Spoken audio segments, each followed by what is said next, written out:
এবার বর্ধমানের খবরের দিকে নজর রাখবো। বিজেপির হুমকি, আতঙ্কে আত্মহত্যার অভিযোগ। আতঙ্কে মাছ ব্যবসায়ী আত্মঘাতী বলে দাবি পরিবারের। বর্ধমানের নীলপুর বাজারের মাছ ব্যবসায়ীর মৃত্যুতে তরজা শুরু। ঠিক কি ঘটেছিল? আমাদের সঙ্গে শরদিন্দু রয়েছেন প্রতিনিধি।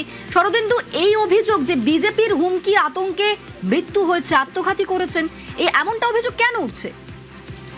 দেখো, ওই ব্যক্তির নাম সুশান্ত দাস। তিনি বড়নীলপুর আমবাগান এলাকার বাসিন্দা এবং তিনি কয়েকদিন আগে বাজারে, যেখানে তিনি মাছের ব্যবসা করেন, সেখানে আশঙ্কা প্রকাশ করেছিলেন যে বিজেপি ক্ষমতায় এলে তারা সুস্থভাবে বাঁচতে পারবে কিনা বা ব্যবসা করতে পারবে কিনা। এবং এই মন্তব্যের পরই তিনি বিজেপি এলাকার বিজেপি কর্মীদের ক্ষোভের মুখে পড়েন বলে তার পরিবারের সদস্যদের দাবি, এবং তারা সমানে তাকে হুমকি দিচ্ছিল, ব্যবসা বন্ধ করে দেওয়া হবে, বাড়িতে থাকতে দেওয়া হবে না, বাড়ি ভাঙচুর করা হবে, এমন একটা হুমকির মুখের মধ্যে তাকে লাগাতার পড়তে হচ্ছিল বলে দাবি করছেন যে তার মৃতের দাদা এবং মৃতের স্ত্রী। এবং এই ঘটনাকে কেন্দ্র করেই স্বাভাবিকভাবেই রাজনৈতিক চাপানোতর শুরু হয়েছে। বর্ধমান দক্ষিণের তৃণমূল কংগ্রেস প্রার্থী খোকন দাস গতকাল তার বাড়িতে যান এবং তিনিও অভিযোগ করেন যে বিজেপির হুমকির কারণেই এই মৃত্যুর ঘটনা ঘটেছে। যদিও বিজেপির বক্তব্য যে মৃত্যু নিয়ে রাজনীতি করছে তৃণমূল কংগ্রেস, এই ঘটনার সঙ্গে বিজেপির কোনো যোগ নেই। বেশ, পরিবার কি বলছে শুনবো। মানসিক চাপ দিচ্ছিল অনেকদিন ধরে, আমার যা মনে হয় ওকে মানসিক চাপ দিচ্ছিল। ও আমি তো অত বুঝিয়া ও কথাও কিছু বলে না, বলে স্যারের নাম উঠবে না, স্যারের নাম উঠবে না। শেষে উঠেছে তো নাম, কয়দিন ভালো ছিল, আবার কয়দিন ধরে এই শুরু করেছে। এই বা রাত্রে ঘুম হয় না ওর, এই সারাদিন ভয় থাকে, বলে ভয় লাগছে, বাজারে গেলে আমাকে মারবে। ওর মুখ ফুসকে কি বেরিয়ে গেছে, ওদের নামে কিছু একটা বলেছে হয়তো। আপনার স্বামী কি কোনো রাজনৈতিক দল করে? না না, ওর দাদা করে, ও কোনো সাথে পাশে থাকে না, কোনো রাজনীতিতে যায় না। দাদা কোন দল করে? তৃণমূল। কুচি বলে একজনকে বলেছে নাকি এই বাড়িঘর ভাঙার কথা, হয়তো বন্ধু বান্ধব হিসেবে, বন্ধু হিসেবে বলেছে।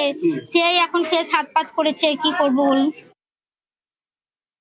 আগে এসআর নিয়ে কদিন আতঙ্ক ছিল, দু একদিন আগে বাজারে একটা গল্প করেছিল বিজেপি আসলে কি হবে, দিয়ে ওরে নাকি ঠেট দিয়েছে। কেরা দিয়েছে তার নাম বলে না আমাকে, ও বলে বিজেপি করে মনে হয়, বলে ঘর ফর ভেঙে দেবে এইসব নাকি ওরা হুমকি দিয়ে। এবার দোকানেও বসতে নাকি ওরা বারণ করেছে। আমি ভাইকে জিজ্ঞেস করেছি কালকেও যে কে বলে, তুই আমাকে বল, আমি তার সঙ্গে কথা বলছি, সেই নামটা বলে নাই। তারপরে আজকে এই ঘটনা, ওর বউ আর মেয়ে ডাক্তারখানায় গেছে, ওই ঘন্টা দুয়েক পরে এসে দেখে ঘরে ঝুলে রয়েছে। বিজেপির বিরুদ্ধে হুমকির অভিযোগ তৃণমূলের, আর তৃণমূলের অভিযোগ অস্বীকার বিজেপি। আমাদের নীলপুর বাজারে মাছের ব্যবসা করে, তা ওখানে বসে দুই একজনকে বলা বলি করেছে যে দেখো বিজেপি কিভাবে আমাদের সব নাম কেটে দিচ্ছে, তারা কি চাইছে। সেইটা বলার সময় কয়েকটা বিজেপির ছেলে ছিল, তারা ওইটা শুনেছে। শোনার পর কদিন ধরে কন্টিনিউ ওকে হুমকি দিচ্ছে, ঠেট দিচ্ছে, বাড়ি ভেঙে দেবো, তোকে বাজারে বসতে দেবো না, দোকান ভেঙে দেবো। দিয়ে ও ঘরে দৌড়ে এসে গলায় দড়ি দিয়ে দিয়েছে। এটা নির্বাচন কমিশনের লোকরা দেখুক, তারা জানুক যে এখানে তৃণমূল কিছু করে না। ওই বিজেপি যারা আছে তারা স্বপ্ন দেখছে দল ক্ষমতায় আসবে, ক্ষমতায় আসার আগে এইসব করে বেড়াচ্ছে। তৃণমূল কংগ্রেসের এই মৃত্যু নিয়ে রাজনীতির অভ্যেস কোনোদিন যাবে না। যিনি মারা গেছেন, তিনি সুইসাইড করেছেন, তার সঙ্গে রাজনীতির কোনো সম্পর্ক আছে না আছে সেটা খতিয়ে দেখা উচিত। কিন্তু ভারতীয় জনতা পার্টি তার প্রত্যক্ষ বা পরোক্ষভাবে কোনো সম্পর্ক নেই, এটা দায়িত্ব নিয়ে বলতে পারি। সুতরাং তৃণমূল কংগ্রেস তারা নিজেরা প্রত্যক্ষ বা পরোক্ষভাবে জড়িত না, তো সেই ঘটনাটাকে চাপা দেওয়ার জন্য রাজনৈতিক মোটিভ তৈরি করছে।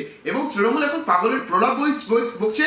2026 সাল 4 মে তৃণমূল নিশ্চিহ্ন হয়ে যাবে, মাথা থেকে পা অব্দি তৃণমূল নেতারা বুঝে গেছে। তাই এখন সাধারণ মানুষকে নিয়ে মৃত্যু রাজনীতি করতেও তারা দুবার ভাবছে না, এবং এটাই তৃণমূল